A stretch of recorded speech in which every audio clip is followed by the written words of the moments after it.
Smart governance వైపు అడుగులు వేస్తోంది రేవంత్ రెడ్డి ప్రభుత్వం. ప్రభుత్వ స్కీంలన్నింటికీ ఇక నుంచి ఆన్లైన్లోనే అప్లికేషన్లు తీసుకునేలా ప్రత్యేక వ్యవస్థను సర్కార్ సిద్ధం చేస్తోంది. త్వరలో పింఛన్ల పెంపుకు అధికారులు ప్రణాళికలు రెడీ చేస్తున్నారు. అయితే అనర్హులు ప్రభుత్వ ఉద్యోగులు పలు స్కీంల ద్వారా లబ్ధి పొందుతున్నారని విచారణలో తేలింది. దీంతో అనర్హులను, నకిలీ లబ్ధిదారులను ఏరివేసేందుకు అన్ని శాఖల్లో ప్రత్యేక సాఫ్ట్వేర్ రూపొందిస్తోంది ప్రభుత్వం. ఇక పేపర్ దరఖాస్తులు ఉండవు. ఆన్లైన్లోనే స్కీంలన్నింటికీ అప్లికేషన్లు తీసుకోనుంది సర్కార్. అప్లికేషన్ స్టేటస్ కూడా ఆన్లైన్లోనే తెలుసుకోవచ్చు.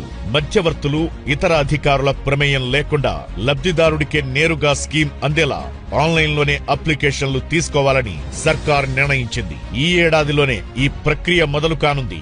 6 గ్యారంటీల్లో భాగంగా అమలవుతున్న స్కీంలకు మార్చి నుంచి కొత్త అప్లికేషన్లు తీసుకునేందుకు సర్కార్ కసరత్తు చేస్తోంది.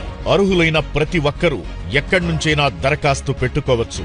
మొబైల్ యాప్ లేదా మీ సేవ కేంద్రాల ద్వారా అప్లై చేసుకునే వెసులుబాటు కల్పించనుంది. అప్లికేషన్లో ఆధార్, రేషన్ కార్డుల నెంబర్లు తప్పనిసరిగా నింపాలి. వాటి వివరాలతోనే అర్హులకు పథకాలు అందనున్నాయి. ఆధార్ అనుసంధానం ద్వారా అప్లికేషన్ స్థాయిలోనే డూప్లికేట్, అనర్హుల పేర్లను ఏఐ సాయంతో రిజెక్ట్ చేసేలా సాఫ్ట్వేర్ సిద్ధమవుతోంది.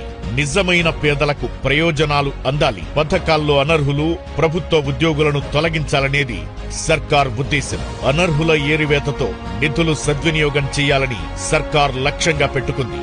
సంక్షేమ కార్యక్రమాల కోసం వచ్చే బడ్జెట్లో నిధులు పెంచేలా ముఖ్యమంత్రి రేవంత్ రెడ్డి ప్రణాళికలు రచిస్తున్నారు. కొత్త లబ్ధిదారులకు కూడా పింఛన్లు, ఇతర పథకాలు వర్తింపజేసి సంక్షేమ కార్యక్రమాలను వేగవంతం చేయనుంది ప్రజాప్రభుత్వం.